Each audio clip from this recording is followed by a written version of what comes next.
Je vais enlever mes lunettes parce que je vois rien.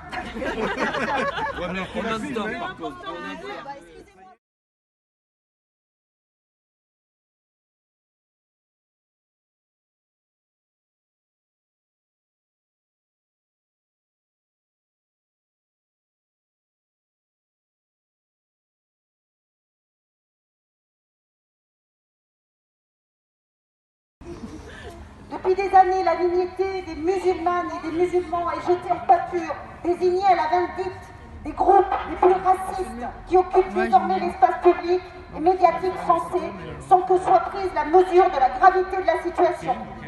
Depuis des années, les actes qui les suivent s'intensifient, qu'il s'agisse de discrimination, de projets ou de lois liberticides, d'agressions physiques de femmes portant le foulard, d'attaques contre des mosquées ou des imams, allant même jusqu'à la tentative de meurtre.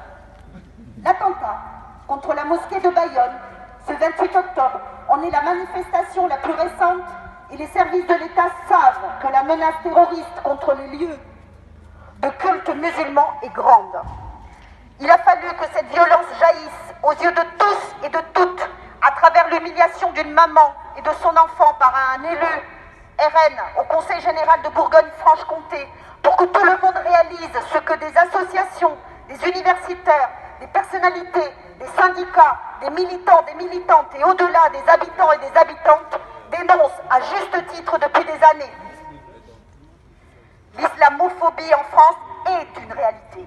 Quel que soit le nom qu'on lui donne, il ne s'agit plus ici de débat d'idées ou de critique des religions, mais d'une forme de racisme explicite qui vise des personnes en raison de leur foi. Il faut ajouter, il faut qu'aujourd'hui on s'unisse et qu'on se donne les moyens de la combattre afin que plus jamais les musulmanes et les musulmans ne puissent faire l'objet de tels traitements.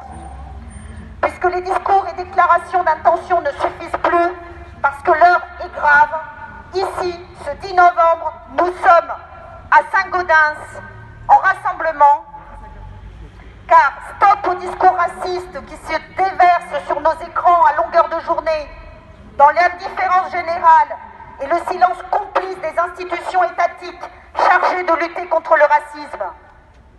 Stop aux discriminations qui visent des femmes portant le foulard, provoquant leur exclusion progressive de toutes les sphères de la société. Stop aux violences et aux agressions contre les musulmanes et les musulmans qui se trouvent progressivement déshumanisés et stigmatisés, faisant d'eux des terroristes potentiels ou des ennemis de l'intérieur. Stop aux délations abusives jusqu'au plus haut niveau de l'État contre des musulmans dont le seul tort serait l'appartenance réelle ou supposée à une religion. Stop à ces dispositifs de surveillance de masse qui conduisent à une criminalisation pure et simple de la pratique religieuse. Les conséquences, notamment pour des salariés licenciés et des familles déstabilisées, sont désastreuses et ne peuvent plus être tolérées.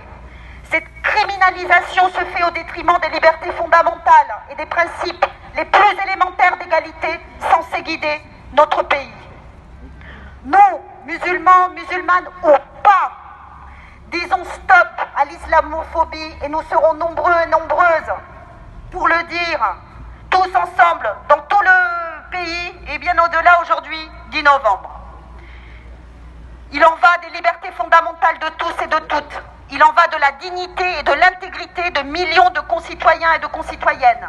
Il en va de notre unité à tous et à toutes contre le racisme sous toutes ses formes qui, aujourd'hui, menace une nouvelle fois ce pays.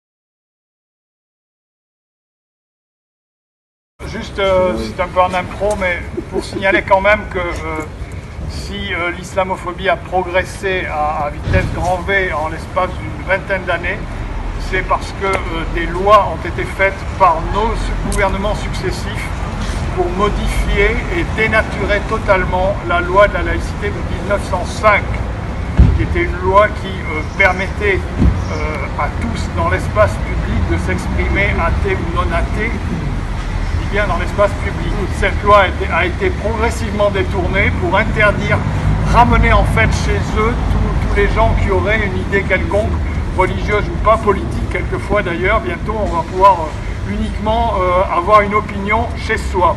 Et ça, c'est ça qu'il faut combattre, c'est ça qu'il va falloir faire sauter d'une façon ou d'une autre, ce verrou-là. Et toutes les organisations, j'appelle de gauche notamment, ont une responsabilité à prendre pour dénoncer cela, pour faire changer cela. Voilà. J'ajoute que la France est depuis longtemps un pays colonial et que aujourd'hui on attaque l'islam, avant on attaquait les Arabes, etc. Bon, il n'y a pas de fumée sans feu, c'est la suite d'une longue histoire et on a aussi ça à combattre chez nous particulièrement.